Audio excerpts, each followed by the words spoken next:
Assalamualaikum warahmatullahi wabarakatuh. Apa kabar Bapak-Bapak? Baik, Pak ya. Bapak ya, saya ambil waktu sebentar aja gitu. Sebelumnya saya ucapkan terima kasih atas kesempatan diberikan kepada saya. Dan hari ini Bapak-Bapak, saya akan berbagi materi tentang pemanfaatan data untuk mendorong perubahan pendidikan dan pendidikan. Seperti yang kita ketahui bahwa tema ini sangat dekat dengan kehidupan sehari-hari kita sebagai pendidik, terutama dalam menghadapi tantangan yang kompleks di kelas dan di sekolah. Pak, sebelum mulai, alasan tidak pakai LCD Bapak-Bapak ya, ini saya kasih Bapak ini slide-nya, materinya Pak ya, mohon dibuka ya. Silakan dibuka slide-nya. Ya. Ya. Sudah dibuka Bapak-Bapak? Oke, judulnya itu adalah pemanfaatan data dan bukti untuk mendorong perubahan pendidikan yang bermakna. Ya. Nah, jadi latar belakang kenapa sih saya harus berbagi tentang tema ini? Ya. Seperti kita ketahui bahwa pendidikan saat ini tidak bisa hanya mengandalkan institusi Pak ya, atau biasanya yang lama. Tantangan seperti motivasi belajar siswa kita yang rendah, ketimbangan akses, dan kebutuhan siswa yang beragam untuk kita untuk peka dan responsif. Jadi, istilah data itu berperan penting. Data itu bukan hanya sekedar angka, Pak, tapi cerminan dari realitas siswa kita. Jadi, dengan memahami data, kita itu bisa merancang perubahan yang benar-benar bermakna dan berdampak buat peserta. Itu Pak ya latar belakang daripada materi hari ini. Yang kedua, sebelum lebih jauh kita tentang tahu manfaatnya, dulu saya akan jelaskan apa sih data dan apa itu penting. Data itu adalah informasi yang berkaitan dengan murid yang dikumpulkan dari berbagai sumber seperti asesmen, observasi, dan balik itu data Pak ya. Jadi kehadiran siswa, terus hasil nilainya, observasi dan berbalik itu adalah data. Sedangkan bukti itu adalah bukti yang dihasilkan dari penelitian akademik dan menggunakan metode sistematis yang matang untuk mengumpulkan dan menganalisis informasi guna menjawab pertanyaan tertentu. Sebagian besar dari bukti tersebut dilakukan oleh universitas atau lembaga pendidikan seperti ada PTK, itu kan Pak, itu merupakan adalah data dan bukti. Dia yang keempat Bapak bisa dibuka. Jadi kita sudah tahu pengertian data dan bukti. Sekarang apa sih tujuannya atau presentasi hari ini? Tujuannya adalah yang pertama, saya akan menjelaskan mengapa data dan bukti itu penting dalam mengambil keputusan pendidikan.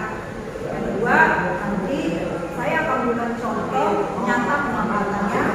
Dan yang terakhir nanti untuk mengajak Bapak-Bapak guru dan guru serta pemangku kepentingan berkolaborasi dalam pilihan berbasis bukti. Ya. Tadi udah Bapak tahu ya apa itu data, apa itu bukti. Sekarang kenapa sih data itu penting? Ya. Data itu penting karena dengan data itu membantu kita melihat hal yang fatal. Misalnya pola kehadiran siswa yang bisa mengungkap masalah motivasi atau kondisi keluarga. Seperti kita ketahui sekarang ini misalnya kenapa nggak dapat masuk, ternyata setelah ditelusuri dari datanya dia mentok atau masalah-masalah yang lain gitu, Pak.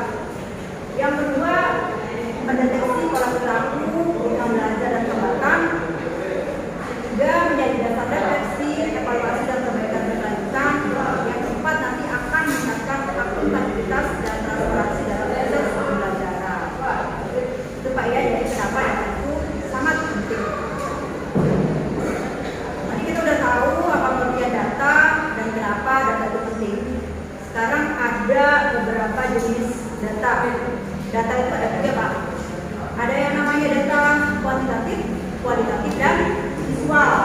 Ya. Data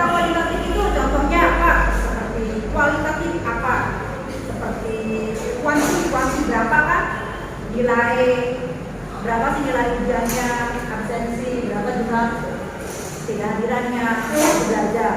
Nanti manfaatnya itu simulasi, menganalisis tren dan korelasinya. Sedangkan data kualitatif seperti mengapa ya? Contohnya data siswa observasi dulu. Manfaatnya nanti memahami konteks dan edukasi. Sedangkan data visual itu contohnya itu portofolio, rubrik, grafik. Jadi manfaatnya nanti untuk komunikasi yang efektif dan mudah dipahami. Itu jenis data ada juga kualitatif, kuantitatif dan visual. Sekarang siklus pemanfaatan data ya Pak ya.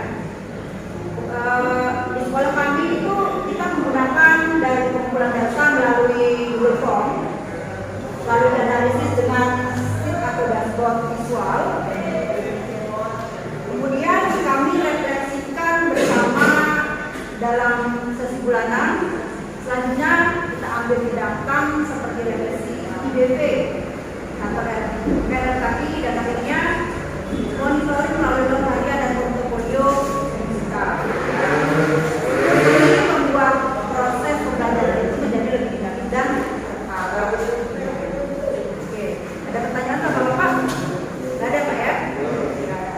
Oke, contoh Pak ya, ini saya ada studi kasus. IBP itu individualis behavior plan. Ranumor itu adalah nama siswa saya. Datanya itu salah satu contoh IBP Rabu hari kami mengubah data yaitu berupa perilaku, refleksi, log harian. Dari sana kami membuat grafik perkembangan dan bukti publik visualnya dan hasil terlibatan Ranu itu meningkat. Sehingga kami mendapatkan komunikasi dengan keluarganya itu jadi lebih terbuka dan strategi belajarnya bisa menjadi lebih fleksibel. Contoh kasus saya. Jadi itu contohnya.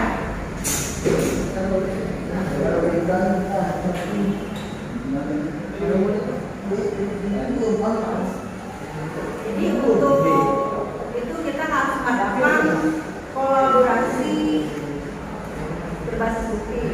Data itu tidak hanya dibangun Bapak, tapi kita harus gunakan orang tua, siswa, KPI sebagai mitra reaktif. Jadi dengan data itu kita punya bahasa bersama untuk kami dan siswa. Praktik seperti sesi review refleksi bulanan dan mikro training akan membantu gaya yang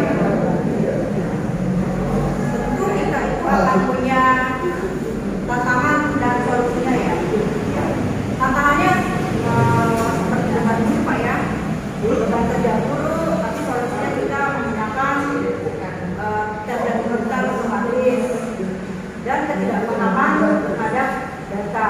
Terus minimnya budaya bersih, jadi solusinya sesi ringan seperti storytelling berbasis data dan terakhir ketidakpahaman data. Jadi solusinya menggunakan infografis dan pelatihan visualisasi. Jadi saya tentang manfaat data untuk mendorong pengembangan pendidikan yang bermakna. Jadi saya ada pertanyaan dari satu Bapak? Tidak ada ya. Jadi itu ya Pak ya. Jadi kita harus mengambil keputusan bagaimana cara memperlakukan kita, terutama ada anak yang berkebutuhan khusus dalam kelas, itu harus berdasarkan data dan bukti biar tepat sasarannya Bapak. Oke, kalau gitu kalau tidak ada pertanyaan, saya ingin menutup dengan satu pesan, yaitu data itu bukan hanya sekedar angka, tapi adalah cerita, harapan, dan kondisi siswa kita. Terima kasih Bapak-Bapak ya. Mari kita rubah paradigma kita reaktif dan reflektif. Bersama kita membangun pendidikan yang inklusif, manusiawi dan bermakna. Terima kasih Bapak-Bapak.